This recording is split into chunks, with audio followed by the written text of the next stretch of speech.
मैं एक गरीब फैमिली से बिलोंग करता हूँ। मैं एक गांव का रहने वाला था। बचपन से ही हमारे घर में बहुत ज़्यादा गरीबी थी, जिसकी वजह से हमें 2 वक्त की रोटी भी नसीब नहीं होती थी। मैं अनपढ़ था। मैं अपने माता पिता का इकलौता बेटा था। मेरे पिता एक किसान थे और खेती बाड़ी करके हम घर चला रहे थे। मैं भी अपने पिता के साथ खेती बाड़ी करने में उनका हाथ बटाया करता था। एक दिन मेरे पिता की अचानक ही बहुत ज़्यादा तबीयत खराब हो गई। उस वक्त मैं 12 साल का था। पिताजी की इतनी ज़्यादा तबीयत खराब हो गई थी और पिताजी के इलाज के लिए काफ़ी सारे पैसों की ज़रूरत थी। हम लोग तो गरीब थे, हमारे पास इतना ज़्यादा पैसा नहीं था। डॉक्टर ने कहा था कि उनका ऑपरेशन होना बहुत ज़रूरी है, वरना नहीं बच सकेंगे। माँ के पास जितना भी जेवर था सारा बेच दिया और पिताजी के इलाज में वो सारे पैसे लगा दिए। लेकिन आखिरकार पिताजी के इलाज के लिए भी पैसे कम ही पड़ रहे थे। उसके बाद हमने अपना घर भी बेच दिया और पैसे पूरे होने के बाद डॉक्टर से ऑपरेशन के लिए दे दिए। लेकिन ऑपरेशन होने के बाद भी मेरे पिता नहीं बच सके। वो हमें छोड़कर इस दुनिया से चले गए। हम लोग किराए के घर में रहने लगे थे। गांव के आस पड़ोसी हमारी मदद कर दिया करते थे। पिताजी की मौत के अभी 15 दिन ही गुजरे थे। एक दिन हमने किराए का मकान ले लिया, लेकिन ये नहीं पता था कि उसका किराया किस तरह से दिया जाएगा और हमें इस किराए के घर में आए हुए सिर्फ 3 दिन ही हुए थे, जब अचानक मेरी माँ भी सदमे से इस दुनिया से चली बसी। मेरी माँ अपने पति की मौत का सदमा बर्दाश्त नहीं कर पाई और इस गरीबी भरी जिंदगी को नहीं झेल पाई और इस दुनिया को छोड़कर चली गई। 12 साल की उम्र में मैं भी अनाथ हो गया था। गांव के लोगों ने काफ़ी दिनों तक मुझे खाना पीना दिया, लेकिन गांव में भी सारे लोग गरीब थे। कोई मेरी मदद कब तक कर सकता था। एक दिन मैं नौकरी की तलाश में फिर रहा था। फिर मैंने सोचा कि शायद गांव में तो मुझे कोई नौकरी मिल जाएगी। इसलिए मैं बेझिझक स्टेशन जाकर ट्रेन में बैठ गया। मुझे नहीं पता था कि मेरी मंजिल मुझे कहाँ लेकर जा रही है। ट्रेन में मेरी मुलाकात एक 20 साल की लड़की से हुई। वो मुझसे मेरे बारे में पूछ रहे थे कि तुम्हारे साथ कोई नहीं है, तुम इस ट्रेन में अकेले ही बैठे हो। लेकिन उनको क्या बताता कि मेरे माता पिता दोनों मुझे इस दुनिया में अकेला छोड़कर चले गए हैं। मैं खामोश खड़ा रहा तो उन्होंने पूछा, अगर तुम्हें कोई परेशानी है तो तुम मुझे बता सकते हो। मैंने उनको बता दिया कि मैं किस तरह से अनाथ हुआ और किस तरह से मैं नौकरी की तलाश में इधर से उधर फिर रहा हूँ। उस लड़के का नाम विराट था। उन्होंने मुझे कहा, मेरे घर में नौकर की ज़रूरत है, क्या तुम मेरे घर में नौकरी करना पसंद करोगे? मैं मुंबई में रहता हूँ और मैं तुम्हें अपना साथ अपने घर लेकर जाना चाहता हूँ। वहाँ पर तुम्हें खाने पीने के लिए खाना मिलेगा और यहाँ तक कि रहने के लिए तुम्हें कमरा भी दिया जाएगा। मैं उनकी बातें सुनकर खुश हो गया था, क्योंकि इस दुनिया में मुझ जैसे गरीब को कोई नहीं समझता। मैंने सोच लिया था कि अगर वो मुझे अपने घर में कितना ही घटिया काम भी करवाएंगे तो मैं करने के लिए तैयार हूँ। इसी तरह से मैं उनके घर चला गया। उन्होंने मेरी मुलाकात अपने 24 साल की बहन से करवाई, जो कि जवान थी और अभी तक उनकी शादी भी नहीं हुई थी। उस घर में अकेली रहती थी। विराट साहब ने बताया कि उस भूटान में नौकरी करते हैं और वहीं पर रहते हैं। उनकी बहन यहाँ इस घर में अकेली रहती है, इसलिए वो चाहते हैं कि मैं इस घर में नौकर बनकर रहूं और उनकी भी सेवा करूं। मैं साहब की बात तो अच्छी तरह से समझ गया था। घर बहुत बड़ा और अच्छा बना हुआ था। मैंने अपनी ज़िंदगी में इतना बड़ा घर कभी नहीं देखा था। मैं उस घर में जाकर बहुत खुश हो गया था। मुझे वहाँ पर रहने के लिए एक क्वार्टर भी दे दिया गया था। वहाँ पर मेरे दिन बहुत अच्छे गुजर रहे थे। मेरा काम घर के सारे काम होता था, क्योंकि घर में ज़्यादा लोग नहीं थे। घर में सिर्फ साहब की बहन यानी कि बड़ी बहन ही रहती थी। साहब की बहन साहब से उम्र में 4 साल बड़ी थी और वो सारा दिन अपने कमरे में ही रहती थी। अपने कमरे से कभी बाहर निकलती तो सिर्फ किसी के घर आने जाने के लिए ही निकलती थी। घर में उनके बहुत सारे दोस्त भी आया करते थे। उस घर में मुझे सब टाइम का खाना मिलता था। खाना बनाने के लिए भी एक नौकरानी रखी हुई थी, जो मुझे भी खाना दिया करती थी। वहाँ पर रहकर मेरी ज़िंदगी अच्छी गुजर रही थी। काम करने के साथ साथ मुझे दुनिया के सारे आराम भी मिलते थे। साहब हर 3 महीने में मुंबई आ जाते थे और 15-20 दिन यहाँ पर रुकने के बाद फिर से भूटान चले जाते थे। दिन इसी तरह से गुजरती चली गई और देखते ही देखते मैं 20 साल का हो गया था। लेकिन एक बात मेरी आज तक समझ में नहीं आई थी कि बड़ी मैडम की अभी तक शादी नहीं हुई थी। न तो कभी वो शादी करने के लिए कहती और ना ही कभी साहब से उनकी शादी का कोई जिक्र किया था।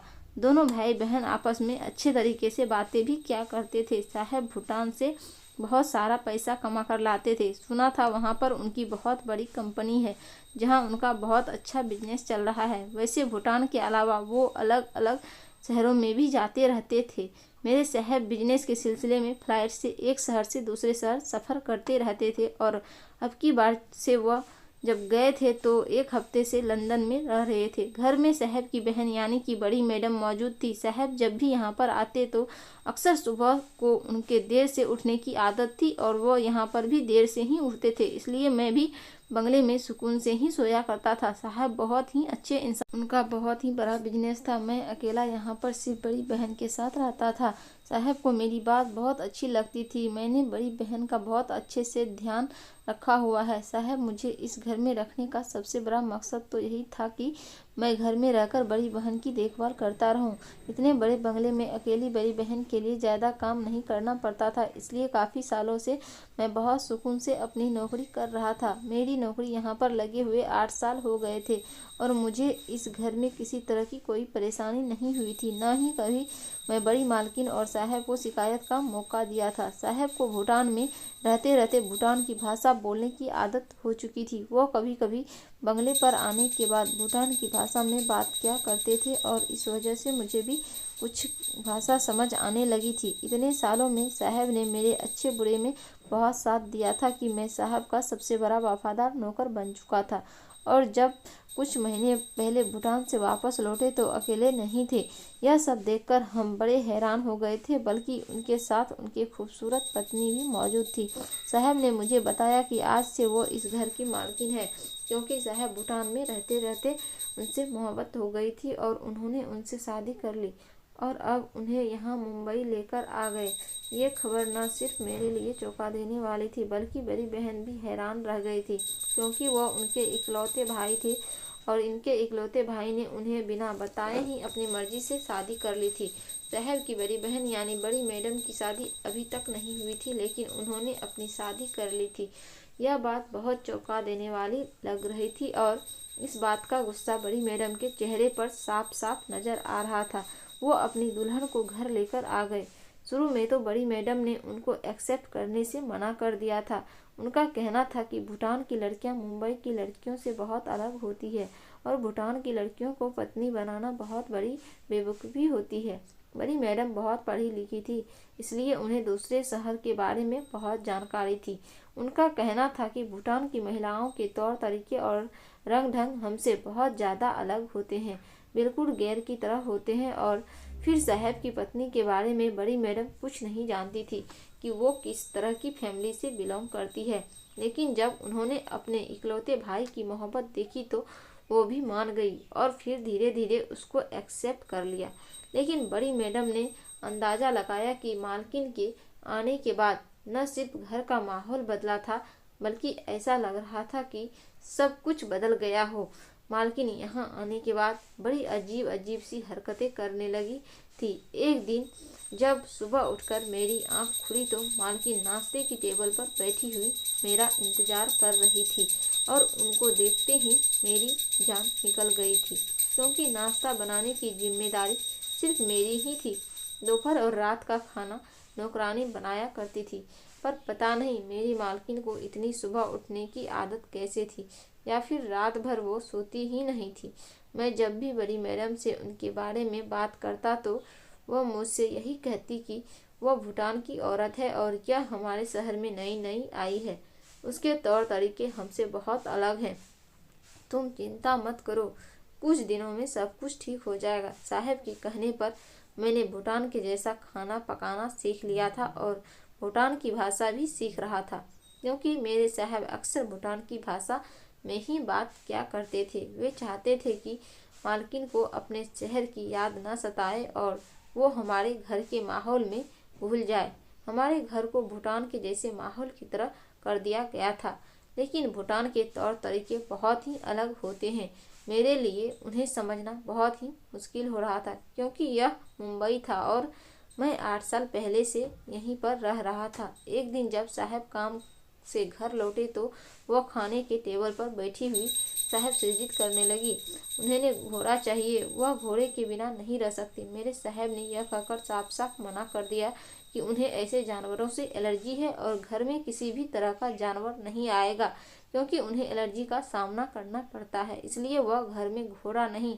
उन्होंने मालकिन से कहा कि अगर तुम्हें घोड़ा का इतना शौक है तो तुम कभी कभी मेरे दोस्त के घोड़े से दिल बहला सकते हो। साहब की ऐसी बातें सुनकर मालकिन ने रोना शुरू कर दिया और रोती रोती टूटे फूटे शब्दों में कहने लगी कि आप क्या पता, हम भूटान की लड़की घोड़े के बिना गुजारा नहीं कर सकते हैं। वैसे भी तो आप कितना दिन घर से बाहर ही रहते हो, आपको घोड़े से कैसे एलर्जी होगी। उसकी देखभाल मैं अच्छे तरीके से करूँगी और ख्याल भी रखूँगी इस बात का जिसकी वजह से आपको एलर्जी न हो, लेकिन मुझे तो हर हाल में घोड़ा चाहिए। साहब ने मालकिन को बहुत ही प्यार से समझाने की कोशिश की, लेकिन वो भी जिद पर अड़ी रही और अपनी बात पर ही जोर देती रही। तो न चाहते हुए भी साहब ने उन्हें काले रंग का घोड़ा खरीद कर दिया और कह दिया घोड़े को घर के पीछे ही बांध कर रखो। मालकिन घोड़े को देखकर बहुत खुश हो गई थी और घोड़े को देखते ही उनके चेहरे पर एक अजीब सी रौनक आई, जैसे वह घोड़ा नहीं बल्कि उनके लिए बहुत खास चीज हो। मुझे भी लगा कि शायद मालकिन को इस घर में अकेलापन महसूस होता है, इसलिए अपना अकेलापन दूर करने के लिए वह घोड़े को घर में लाकर अपना दिल बहलाना चाहती हो, या फिर शायद भूटान की लड़कियों को घोड़े की आदत होगी। लेकिन मुझे क्या मालूम था यह भूटान की लड़कियां के साथ क्या करती है। मालकिन को घर आए अभी 20 दिन ही हुए थे कि साहब को दोबारा भूटान जाना पड़ा था। मालकिन भी साहब के साथ भूटान जाना चाहती थी, लेकिन साहब का कहना था कि अब तुम्हें यहीं पर ही रहना होगा ताकि तुम्हें यहाँ का माहौल समझ आ जाए। साहब की बात सुनकर मालकिन रुक गई और घोड़े के साथ टाइम गुजारने लगी। मालकिन की आदतें बड़ी अलग थी। वो सुबह शाम डाइनिंग टेबल पर बैठ जाती है और नाश्ते में हर वो चीज़ खाती है जिनसे उन्हें ताकत हासिल हो। मैंने अपनी ज़िंदगी में इतनी गर्म चीज़ें किसी लड़की को नहीं खाते हुए देखा था। वह रोज़ाना टाइम पर खाना खाती थी और अपनी खूबसूरती का भी ज़्यादा ख्याल रखती थी, जबकि साहब घर पर मौजूद नहीं रहते थे। लेकिन वह हर टाइम अपने ऊपर परफ्यूम लगाए रखती थी, हमेशा घर में टिप टॉप बनकर थी। उनको अपने नए घोड़े से बहुत लगाव हो चुका था और वो हमेशा उसके साथ अपनी तन्हाई में टाइम गुजारने लगी थी। जब वह घोड़े के साथ बिजी होती थी तब हमें भी वहाँ पर जाने की परमिशन नहीं होती थी। साहब को गए हुए 3 दिन गुजर चुके थे। तभी एक दिन घोड़े की आवाज़ पर मैं अपने कमरे से बाहर निकला तो यह देखकर मेरे होश उड़ गए कि मेरी मालकिन घोड़े के साथ मोहब्बत और लगाव का आधी रात को इजहार करते हुए बगोली की टांगों में पास बैठी हुई थी। यह सब देखकर मेरी जान निकल गई थी।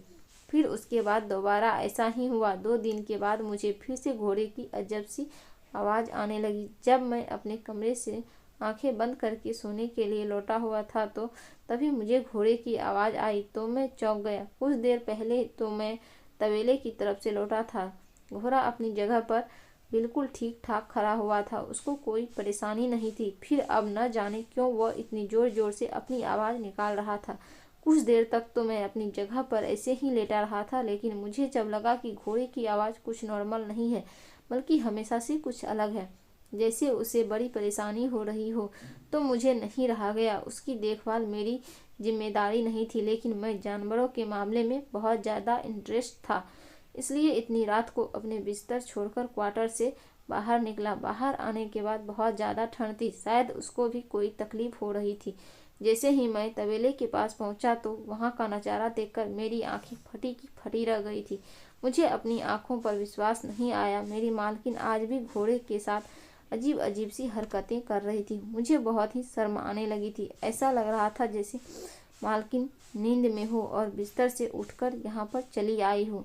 मालकिन तो बहुत खूबसूरत थी। उनके काले लंबे बाल कमर पर लहराते हुए दिखाई दे रहे थे।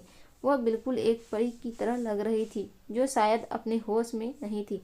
मेरी मालकिन के अंदाज में और रात के इस टाइम घोड़े के पास होने वाली बात ने मुझे चौंकाने पर मजबूर कर दिया था। वो घोड़े की कमर पर हाथ फेर रही थी और उसे गले लगा रही थी, घोड़े को संभालने की कोशिश कर रही थी। मुझे ऐसा लगा जैसे उन्हें घोड़ा के साथ कोई जज्बाती लगाव हो गया हो।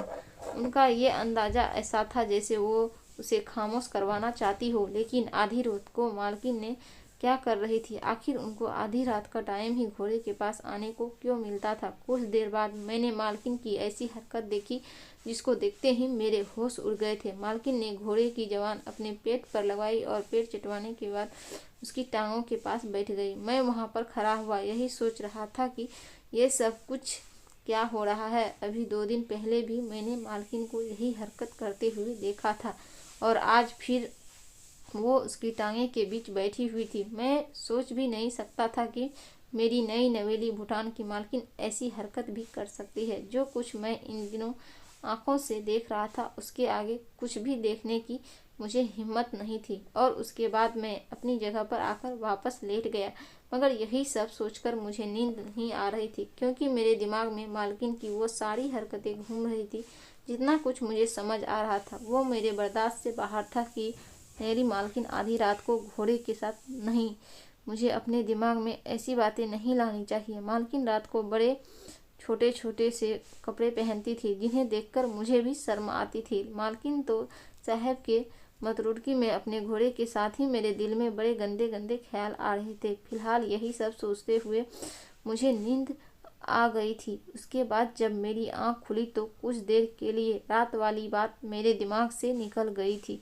उसके बाद मैं अपने कामों में बिजी हो गया था। मैंने जब फिर उसके बाद यही सब रोज मालकिन को करते हुए देखा तो मैंने सोचा था कि मैं मालकिन का पूरा सच अपनी आंखों से देखूंगा, फिर साहब को इस बारे में ज़रूर बताऊंगा, क्योंकि उनसे ज़्यादा दिन तक इस बात को छुपाना मेरी वफादारी के ऊपर धब्बा था। फिर अगली रात जब घोड़े की हल्की सी आवाज़ आते ही मैं अपने क्वार्टर से निकल गई और धीरे धीरे तबेले के पास पहुंच गया। मेरी मालकिन घोड़े के पास ही खड़ी हुई थी और शायद उसके कान में कुछ कह रही थी। मुझे ऐसा लग रहा था घोड़ा भी मालकिन की बातें समझ रहा था। और फिर घोड़े ने अचानक से मालकिन का मुंह चिढ़ाता। मालकिन ने पूरी तरह से घोड़े को मोहब्बत और जज्बात से काबू कर लिया था और धीरे धीरे उसको सहला रही थी और फिर से उसके कदमों के पास बैठ गई। यह सब देखकर मेरी सांस सीने से अटक गई। आगे का नज़ारा देखकर मेरे पैरों तले से ज़मीन निकल गई। आज की रात मैंने सब कुछ अपनी आंखों से देख लिया था। मुझे समझ नहीं आ रहा था कि मालकिन ने ऐसी हरकत क्यों की है। आखिर इसलिए मालकिन ने साहब से घोड़े के लिए जीत की थी। बड़ी मैडम ने ठीक ही कहा था कि भूटान की लड़कियों के बारे में कुछ नहीं कहा जा सकता है, वह मुंबई की लड़कियां जैसी नहीं होती। आज बड़ी मैडम की बात का मतलब मुझे समझ आ गया था। मेरी मालकिन ने जो कुछ भी किया था मैंने आज तक नहीं देखा था, इसलिए मैं खामोशी से सब कुछ देखने के बाद वापस अपने क्वार्टर में आकर सो गया था और सोते सोते यही सोचने लगा कि मुझे इस बारे में साहब से बात करनी चाहिए या नहीं। मैं बड़ा परेशान हो गया था और सोच सोचकर मेरे सर में दर्द होने लगा था। आखिर मैं क्या करूं और क्या नहीं। अपनी परेशानी में किसी को बता भी नहीं सकता था। साहब के घर वापस आने में अब भी 15 दिन बाकी रह गए थे और 15 दिन में अपनी नई मालकिन की हरकतों को देखना चाहता था। 2 दिन बाद जब मालकिन आधी रात को घोड़े के साथ वक्त गुजार कर अपने कमरे में वापस जा रही थी तो उसी टाइम अपने क्वार्टर में वापस जाने के बजाय धीरे धीरे दबे पैर मालकिन के कमरे तक पहुंच गया और खिड़की से उनके कमरे के अंदर झांकने लगा। यह देखकर तो मेरी आंखें फटी की फटी रह गई थी, क्योंकि मालकिन ने कमरे में जाकर एक नई हरकत की थी। मेरी मालकिन कुछ ऐसा कर रही थी जो बिल्कुल भी सही नहीं था। मुझसे यह सब नहीं देखा जा रहा था, तभी उनको आधी रात को सहारा लेना पड़ा था। मेरे लिए अब खामोश रहना सही नहीं था। मेरी मालकिन जो कि घोड़े के साथ कर रही थी ये सब कुछ मैं बिल्कुल भी बर्दाश्त नहीं कर सकता था, क्योंकि मैंने उस घर का नमक खाया था। इसलिए मैं सुबह होते ही सीधा बड़ी मैडम की सेवा में हाजिर हो गया। उन्हें मालकिन के बारे में मैंने सब कुछ सही सही बता दी। मेरी बात सुनकर बड़ी मैडम कहने लगी कि मैं क्या कर सकती हूँ। मेरे भाई ने अपनी मर्जी से शादी की है। अगर मैं उस लड़की के खिलाफ कुछ भी कहूँगी तो वह कभी भी मुझ पर भरोसा नहीं करेगा। वैसे भी इतने दिनों में मुझे अंदाजा हो गया है कि वह कोई सीधी सादी लड़की नहीं है। उसने तुम्हारे साहब की दौलत देखकर उससे शादी की है और वह आज नहीं तो कल तुम्हारे साहब को छोड़कर चली जाएगी। अब देखो, मेरे भाई को कभी मेरे शादी की फिक्र नहीं हुई। चुपचाप भूटान से जाकर अपने भूटान की पत्नी लेकर आ गया। वो यहाँ पर नई नई हरकतें कर रही है। भला कोई घोड़े का शौकीन कैसे हो सकता है, और वो भी इतना कि हमेशा सारा का सारा टाइम घोड़े के साथ गुजार दे।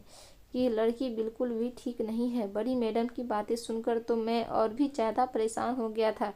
मालकिन को रोकने का कोई इरादा नहीं रखती थी। उनका कहना यह था कि अगर वो अपने भाई से कुछ भी कहेगी तो इस तरह से अपने भाई से दूर हो जाएगी, क्योंकि उनके इस दुनिया में माता पिता भी जिंदा नहीं हैं जो उनकी बात को समझ सके। अपने छोटे भाई के अलावा उनके पास कोई दूसरा सहारा नहीं है। उनकी बात एकदम ठीक थी, लेकिन मेरा खामोश रहना ठीक नहीं था। इसलिए मैं गुजरते दिनों के साथ साहब के आने का इंतज़ार करने लगा। हर दिन मैं बहुत ही बेचैनी से साहब के घर जाने का इंतज़ार कर रहा था, क्योंकि हर रात मेरे कानों में गोली की आवाज़ गूंजती रहती थी, जो मुझे बहुत ज़्यादा परेशान करने लगी थी। पर मैं जान जाता कि मालकिन क्या कर रही है, या शायद भूटान की लड़कियां ऐसे ही करती है। पूरे 15 दिन गुजरने के बाद जब साहब घर वापस आए तो आते ही मालकिन ने उनको गले से लगा लिया और अपनी मोहब्बत का इजहार करने लगी। मैं उन दोनों के पीछे ही खड़ा हुआ था। यह सोचने लगा कि पता नहीं मुझे साहब से यह बात कहनी चाहिए या नहीं। अगर साहब ने मेरी बात का यकीन नहीं किया तो कहीं वो गुस्से से मुझे इस घर से निकाल देंगे, क्योंकि इस घर के अलावा मेरे पास कोई दूसरा सहारा नहीं था। 12 साल की उम्र से ही मैं यहाँ पर रहता था। बस यही सब सोचते हुए मेरी साहब ने इस बारे में बात करने की हिम्मत नहीं हो रही थी, और अगर जो कुछ भी मालूम कर रही है उन्हें इस सब का साहब के सामने करार नहीं किया तो फिर मेरा क्या होगा। मैं किस तरह अपने साहब के सामने खुद को सही साबित करूंगा, और उनकी पत्नी क्यों इस बात का इकरार कर लेगी। ये सारे सवाल मेरे दिमाग में घूम रहे थे। साहब को किस तरह से बताऊं कि मालकिन साहब के गैर मौजूदगी में घोड़े के साथ आधी रात में क्या करती है। जब साहब आराम करने के बाद कमरे से बाहर निकले और मुझे अपने पास बुलाकर घर के बारे में बात करने लगे, जैसा कि वो हमेशा ही करते थे जब भी वह घर आते थे, तो मुझे अपने घर की साड़ी होने नहीं देते सकता। यही सब सोचकर मैंने साहब को बता दिया कि रात के अंधेरे में मालकिन हर रात घोड़े के पास आया करती थी। मेरी बात सुनते ही साहब मेरी तरफ देखते हुए कहने लगे, तुम्हारी मालकिन को घोड़े से बहुत मोहब्बत है, लेकिन इनका ये मतलब नहीं है कि वह कोई ऐसी वैसी हरकत करेगी। और भला ऐसे करके उसे क्या हासिल होगा। वह तो मुझसे बहुत ही ज़्यादा मोहब्बत करती है और हमारी ज़िंदगी में किसी चीज़ की कोई कमी नहीं है। मैंने साहब के आगे सर झुका लिया और उनसे कहा कि मेरा काम आपसे वफादारी करना था। बाकी मालकिन क्या करती है और क्यों करती है, न ही यह जानना मेरे लिए ज़रूरी है, और न ही मुझे इस बात से कोई मतलब है। लेकिन मुझे डर है कि कहीं मेरा मुंह बंद रखना आपको नुकसान न पहुंचा दे, क्योंकि मालकिन जो कुछ भी कर रही है शायद उससे आपको नुकसान भी हो सकता है। मेरी बात सुनकर साहब शांत हो गए थे और उन्होंने तभी अपनी पत्नी को बुलाया और कहा कि रात बिजनेस के सिलसिले में दूसरे शहर जा रहा हूँ और एक बार फिर तुम्हें घर में अकेले रहना होगा। मैं अपने साहब की बात को अच्छी से जानता था, इसलिए फौरन ही समझ गया कि वह ये सब कुछ अपनी आंखों से देखना चाहते हैं। साहब की बात सुनकर मालकिन थोड़ी देर के लिए तो खामोश हो गए और फिर थोड़ी देर बाद कहने लगी कि जल्दी घर वापस आ जाना, मुझे तुम्हारी बहुत याद आती है। यह बात सुनकर थोड़ी देर के लिए तो साहब भी उदास हो गए थे। रात का अंधेरा होने से पहले ही वह घर से निकल गए और पीछे से घूमकर मेरे क्वार्टर में बैठ गए थे। जब मैं रात को अपने क्वार्टर में पहुंचा तो साहब को देखकर हैरान रह गया था, और फिर जब आधी रात हुई तो उन्होंने सब कुछ अपनी आंखों से देख लिया कि किस तरह से मालकिन घोड़े की टांगों के करीब बैठी हुई थी। साहब को तो यह सब कुछ देखकर भी यकीन नहीं आ रहा था कि उनकी पत्नी ऐसा भी कुछ कर सकती है। साहब फौरन मालकिन के पास पहुंच गए। उनको देखकर मालकिन के चेहरे का रंग उड़ गया, और जब साहब ने उसमें मालकिन से सवाल करना शुरू कर दिया तो उनकी बोलती ही बंद हो गई थी। साहब का गुस्सा हद से ज़्यादा बढ़ गया तो मालकिन रोने लगी और फिर मालकिन ने एक ऐसी सच्चाई बताई जिसे सुनकर मेरे और साहब दोनों के ही होश उड़ गए थे। पहले तो काफ़ी देर तक मालकिन रोती रही। उसके बाद मालकिन ने रोते हुए बताया कि जब वह शादी करके साहब के साथ इस बंगले में आई थी तो सब कुछ उनके लिए यहाँ पर नया नया था। उन्हें यहाँ की रस्में रिवाजें के बारे में भी नहीं पता था और ना ही शहर की संस्कृति के बारे में पता था और ना ही उनको शहर की आदत थी। इसलिए वह बहुत ज़्यादा परेशान रहने लगी थी और साहब भी उन्हें छोड़कर बिजनेस के सिलसिले में अब तो हर महीने ही शहर से जाने लगे थे। साहब उनके साथ कम ही टाइम स्पेंड करते थे। मालकिन ने बताया कि एक दिन बड़ी मैडम ने मालकिन को अपने कमरे में बुला लिया और मालकिन ने उसके बाद साहब की तरफ देखते हुए कहा कि आपकी बहन का कहना है कि आपका पहले भी कई लड़कियों के साथ अफेयर रह चुका है और अब भी आप जब भी दूसरे शहर जाते हो तो वहाँ पर भी किसी न किसी लड़की को अपना दोस्त बना लेते हो। आपकी बहन मुझे बता रही थी कि अगर मैंने जल्द से जल्द आपको बच्चे की खुशी नहीं दिखाई तो आप मुझे कभी भी छोड़ सकते हो ताकि वो बच्चे आपके पैरों के जंजीर बन जाए और आप कभी भी किसी औरत की तरफ नज़र नहीं उठा सकते। यह सुनकर तो मैं बहुत परेशान हो गई थी क्योंकि मैंने अपने घर वालों के खिलाफ जाकर तुमसे शादी करके यहाँ तुम्हारे शहर में आकर रहने लगी हूँ और अगर ऐसे में तुमने भी मेरे साथ धोखा किया तो मैं बेसहारा हो जाऊँगी।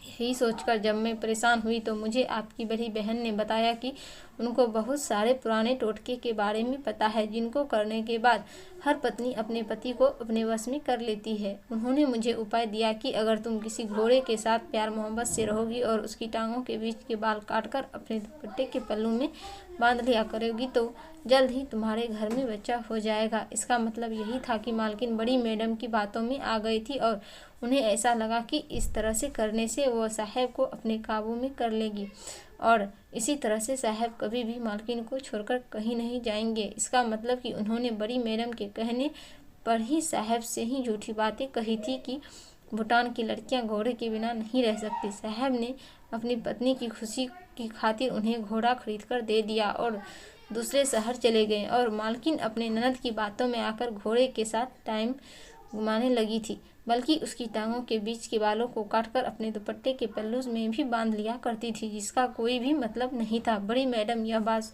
बहुत अच्छे तरीके से जानती थी कि मेरा क्वार्टर तबेले के पास ही है। मैं जब भी कोई ऐसी हरकत करते देख दूंगा तो ज़रूर अपने साहब को बता दूंगा। बड़ी मैडम खुद भी हमेशा मालकिन की शिकायत साहब से करती रहती थी। बड़ी मैडम चाहती थी कि वह मालकिन को घर से निकाल दे, लेकिन इस तरह से वो कभी भी मालकिन घर से नहीं निकलने वाली थी। इसलिए उन्होंने यह अजीब खेल खेला था और जिसमें मैं भी उनका शिकार बन गया था। साहब मेरी बातों में आकर मालकिन पर ध्यान नहीं देते तो आज उनके सामने इतनी बड़ी सच्चाई खुलकर नहीं आती। सच पूरी तरह से खुलकर साहब के सामने आ गया था और मैं भी शर्मिंदगी से साहब के आगे सर झुकाकर खड़ा हुआ था। मैंने साहब और मालकिन दोनों से ही माफ़ी मांगी तो उन दोनों ने मुझे माफ़ कर दिया था क्योंकि उनका असल कसूरवार मैं नहीं बल्कि उनकी सगी बहन थी। साहब ने जब ये सारी बातें मैडम से कही तो वो रोने लगी और रो रो कर बताने लगी कि विराट, मुझे नहीं पता था कि तुम एक दिन भूटान से शादी करके अपनी पत्नी को अपने साथ घर में लेकर आओगे, बल्कि तुम्हें अपनी बड़ी बहन की फिक्र होनी चाहिए थी। तुम्हारी जवान बड़ी बहन जिसकी शादी के लिए उम्र निकली जा रही थी, तुमने उसके बारे में नहीं सोचा और तुमने खुद शादी कर ली। तुम्हें पता है मैं अपनी ज़िंदगी किस तरह से गुजार रही हूँ। इस घर में अकेले रहते रहते मैं बोर हो गई थी, लेकिन मुझे नहीं पता था कि तुम हमारे घर की जायदाद पर एक मालकिन लेकर आ जाओगे, वह भी दूसरे शहर की। मेरे बहुत मान थे कि मेरी शादी हो जाए और मैं दुल्हन बनकर अपने ससुराल चली जाऊं। उसके बाद मैं अपने भाई के लिए भी लड़की देख लूं और उसकी भी शादी हो जाए, लेकिन तुमने मेरे सारे सपने चकनाचूर कर दी है सिर्फ इस लड़की की वजह से। इसलिए मुझे लड़की बिल्कुल भी पसंद नहीं थी। मैं चाहती थी कि लड़की घर से चली जाए और मेरी शादी होने के बाद ही तुम्हारी शादी हो, क्योंकि मैं उम्र में तुमसे बड़ी हूँ। इसलिए मेरी शादी पहले होना चाहिए थी और यही लड़की ही मेरी ज़िंदगी में परेशानियाँ लेकर आने वाली थी। घर में जब बहू आ जाती है तो वह ननद को नहीं समझती, और फिर जब तुमने ही मेरा ख्याल नहीं किया तो तुम्हारी पत्नी मेरा ख्याल कैसे कर सकती थी। मुझे पता चल गया था कि अब मेरी घर में वैल्यू ख़त्म हो जाएगी, इसलिए मैंने ये सब खेल खेला और तुम्हारी पत्नी को घर से निकालने की कोशिश करने लगी। मुझे लगा कि अगर तुम अपनी पत्नी को छोड़ के साथ ऐसी अजीब सी हरकतें करते हुए देखोगे तो ज़रूर उसे घर से निकाल दोगे, लेकिन ऐसा कुछ भी नहीं हो सका। साहब ने बड़ी मैडम के आगे हाथ जोड़कर उससे माफ़ी मांगी। उन्होंने कहा, दीदी, मुझे नहीं पता था कि मेरी शादी का सदमा आपके दिल को इतना गहरा ठेस पहुंचाएगा। मुझे पहले अपनी बहन की फिक्र करनी चाहिए थी कि मेरी बड़ी बहन उम्र मुझसे बड़ी होते हुए भी कुमारी घर पर बैठी हुई है, और मैं उनसे कम उम्र का होते हुए भी शादी करके पत्नी घर लेकर आ गया। मैं जल्द से जल्द किसी अच्छे खानदान में आपका रिश्ता पक्का कर दूंगा, और देखना, मैं आपकी शादी खूब धूमधाम से करूंगा। आप अपने ससुराल में हमेशा खुश रहोगी। यह बात सुनकर बड़ी मैडम बहुत खुश हो गई थी, और धीरे धीरे कुछ ही दिनों में मालकिन ने अपनी मोहब्बत और सेवा से बड़ी मैडम का दिल जीत लिया था। साहब ने बड़ी मैडम के लिए शहर के सबसे बड़े बिजनेसमैन लड़के से उनका रिश्ता तय कर दिया था, जिससे जल्द ही उनकी सगाई हो गई और कुछ दिन बाद उनकी शादी भी हो गई। बड़ी मैडम अब बहुत ज़्यादा खुश है। हर औरत सिर्फ और सिर्फ मोहब्बत की ख्वाहिशमंद होती है, और अगर ऐसे कोई रिश्ते से मोहब्बत मिले तो वह बदले में भी उसे मोहब्बत ही देती है। और यह बात मालकिन ने सच साबित कर दी थी, क्योंकि मोहब्बत का रिश्ता हमेशा दिल से होता है। कहने को तो मैं नौकर था, लेकिन वो मुझसे भी बहुत इज्जत से पेश आती थी, और उनका घोड़ा आज भी हमारे बंगले में ही मौजूद है, और वह पहले से भी ज़्यादा उससे प्यार करती है। बड़ी मैडम और मालकिन के बीच अब सब कुछ ठीक हो गया है। साहब मालकिन से बहुत ज़्यादा प्यार करते हैं, और अब मेरी उम्र 24 साल हो गई है। सबका कहना है कि तुम भी अब शादी कर लो और इसी क्वार्टर में अपनी पत्नी लेकर आ जाओ। सारी ज़िंदगी मैं अपने साहब का एहसानमंद रहूँगा, क्योंकि बचपन से लेकर जवानी तक उन्होंने मेरा बहुत साथ दिया था, और उन्होंने मुझे अपने घर में अपनी कमाई खिला पिला कर बड़ा कर दिया था। जल्द ही मैं भी अपनी शादी कर लूँगा।